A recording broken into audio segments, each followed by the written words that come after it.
Hey, so I'm doing another update. I'm preparing for my new doctor, and so I have all of my medical records right here. All of them. So this one is my rheumatologist records. This one is my dermatologist. This one is my gastro whateverologist guy that you call him. This one is my hematologist record. And this big sucker is my nephrologist records. And so I talked to my mom about all this stuff, and I was telling her, I was like, you know, I really need to get it together. I need to figure out what's going on. I really want to have more information than I've ever had before I go into this doctor's appointment. So she had suggested the first thing that I need to do is write a list of everything that's gone wrong with me. And so I started writing this list, and it goes on for days. My God. So I'm like, that's sick. So like, I'll just like go through the list. 1987 to 1993, I had seizures. Grandma's seizures, took Tegretol. I remember I had seizures in 1987. That was the first time, and I had to stay in the hospital for a week, and then they tried to take me off the Tegretol, and I ended up having another seizure. I think I had 2 seizures that time too. I'm not sure. Anyways, grandma, bad seizures that time, and then they finally took me off whenever I was 13 of the Tegretol, and I haven't had a seizure since then. But you know, Tegretol. There is a lawsuit out there on Tegretol because it caused kidney disease in a lot of people. And so, yeah, I've kind of like thrown it out there to a few lawyers. Like years ago, I tried to get on that, the bandwagon of Tegretol to figure out if that's why I have a lot of the problems that I have. I thought, there's a lawsuit on Tegretol, so maybe that's my problem. So anyways, I went, since 1993 to 1997. Whenever I got pregnant with my son, I had 2 kidney stones, which were calcified. After that, I had 2 more kidney stones. So between 1997 and 2002, I had a total of 4. I don't recall the other 2, but that's what's in my medical records. So I guess that happened. I don't remember the other 2. I remember the 2 whenever I was pregnant, but I don't remember the other 2. Maybe they were just like, I don't know. So in May 2002, my doctor, my gynecologist was, he always checks the urine when you go in, whenever you do your PAP, all that. Sorry guys if this offends you. But so they check your urine, and I always had like 3+ proteins, so he decided to do a 24-hour urinalysis. When he did the 24-hour urinalysis, I had 3,150 milligrams of protein in my urine, when you're only supposed to have, the highest is 225. So obviously that was a problem. In May 2002, I got referred to a nephrologist, where I was diagnosed after having a kidney biopsy and staying the night in the hospital once more. I was diagnosed with having the diagnosis on the paper says IgA nephropathy. Also suggested SLE, which is lupus, whatever, and lupus nephritis class 3. He put me on Toprol XL and a restricted diet of 2,500 milligrams sodium plus 6 grams of protein, and I seen a dietitian. Let's see. yeah, so we'll skip a few of the private things that I don't really. I had miscarriage, so I'm just putting that out there. That was, yeah, so I've had some. And in 2013, I had an episode with my heart.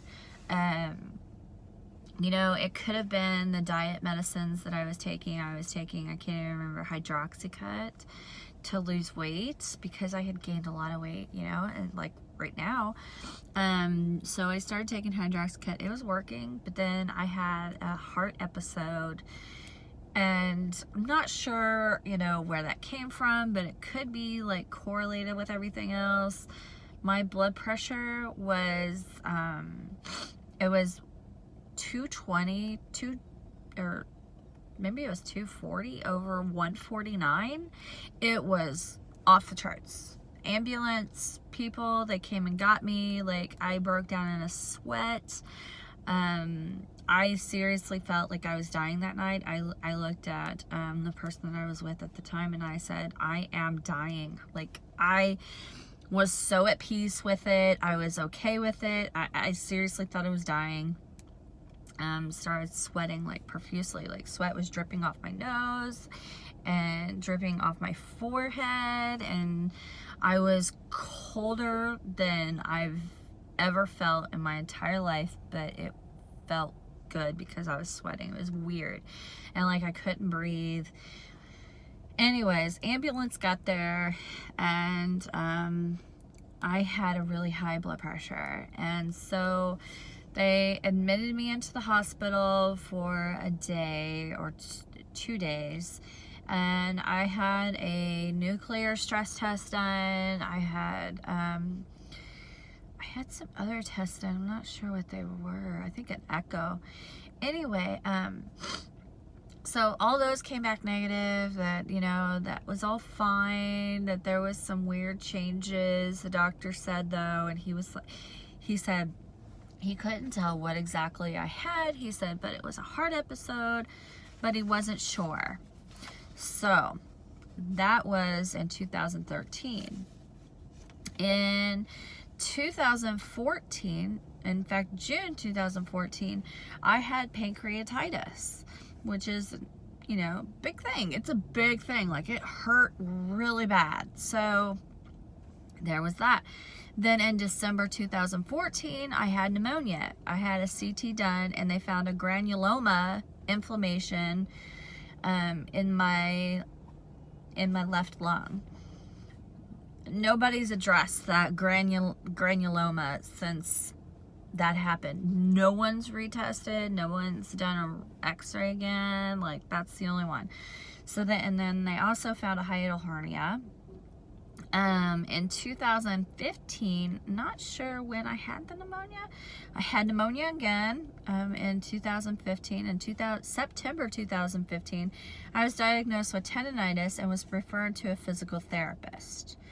So in January 2016, the physical therapist believed it was RA, so I requested to get a rheumatologist. Was diagnosed with RA with an RA factor, that's rheumatoid arthritis. Also abnormal level for APS.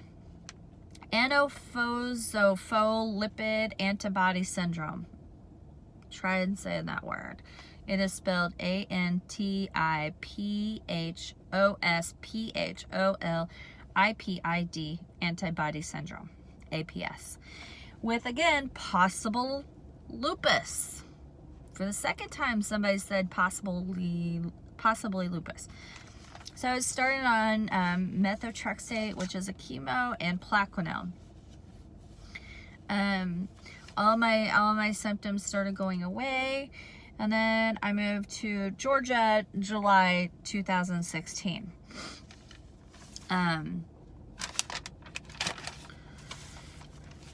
In July 2016, I got a new rheumatologist and a nephrologist. November 2016, got a hematologist because I have had anemia for more than a century. So I did that poop test, and I did blood work, and I was sent to a gastrologist. In February 2017, I seen the gastro and had an endoscopy and a colonoscopy. I also had a pill cam done. All turned out all fine. I don't have anything wrong with my colon. There's no bleeding going from my stomach, no ulcers or such diseases anywhere through my esophageal places or colonoscopy or intestines. So they still don't have an answer of why I have anemia. So I still don't have that answer either. So after all this, April 2017, I stopped my methotrexate due to I had night sweats, my feet were burning, I had nausea, I was like vomiting, I had dizziness, I was all around sick. I was just so sick on the methotrexate, and I had done it, you know, since May of last year. And so they stopped my methotrexate in April. Then they put me on Humira. So I was taking Humira, My RA was getting a lot better. Like I didn't feel the RA pain in my hands, and I didn't feel it anywhere. But July 2007, I started having horrible hives.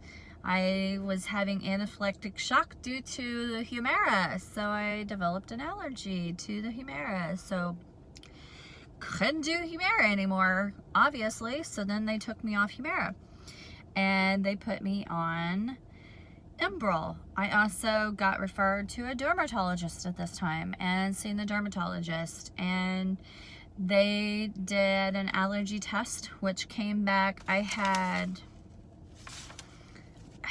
think I had like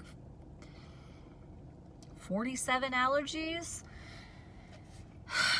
It was a lot to take in, all the allergies that I had. It was nuts. So they put me on Enbrel, and then I started immunotherapy, and I started leflunomide and still Plaquenil. After all this time, I've been on Plaquenil. Currently now that it is past August, like I've been talking to my RA doctor about how it's not working. My hands are swollen. In fact, my hands are starting to like kind of move over, and you can start to tell I have RA in my hands, and I'm not liking that. And my knee is swelling, and it's clicking every time I go up and down the stairs. I can hardly go up and down the stairs now. Since starting Enbrel, I have confusion. Like I forget things. Like I've never forgotten things. Like I have been forgetting things now. Like I just have this brain fog. I don't know what else to call it. I don't know what's going on with my brain, but there's something. I'm dizzy. I have lightheadedness. I have confusion. My eyes kind of, blur in and out whenever I'm looking at stuff really close up. I know I'm getting old and I need reading glasses and stuff, but like it just really seemed to happen like really fast, like overnight. Like I just think that's weird. So anyways, I have a whole list. I have a lump. I have a lump right here. It's really big, and you can feel it, and it hurts when you press on it. And I have a lump in my leg right here. It's big. It's right there. It's big. That's been there for a while. They've thought that it was because I had a stick shift, and then I always use that leg, but I haven't had a stick shift in a really long time, so that's still there. And I also have a lump now in my neck right here, but it could be like a tension knot, but it's been there for like 2 weeks. What else? I can't hardly breathe. I'm always stopped up now because of my immunotherapy. And all around, I just have a general feeling of defeat. There is a lot of stuff. Like, I have not had a break from my health. So, you know, it makes me want to break down and cry, but I've dealt with this since I was 7 years old. You have to get back up. You have to be a big girl, and you have to deal with it and did like what everybody else tells you, but sometimes you just need to break. So anyways, I'm going to go see a new rheumatologist. After doing that list, I'm exhausted. Like, after looking at that list, I'm exhausted by what I've been through. Anyways, so I'm going to go over this list with this new rheumatologist when I meet her in February. 3 more months, and then I can finally see somebody that is a lupus specialist as well. She is on the lupus national board of Lupus National America, whatever, I don't even know. So I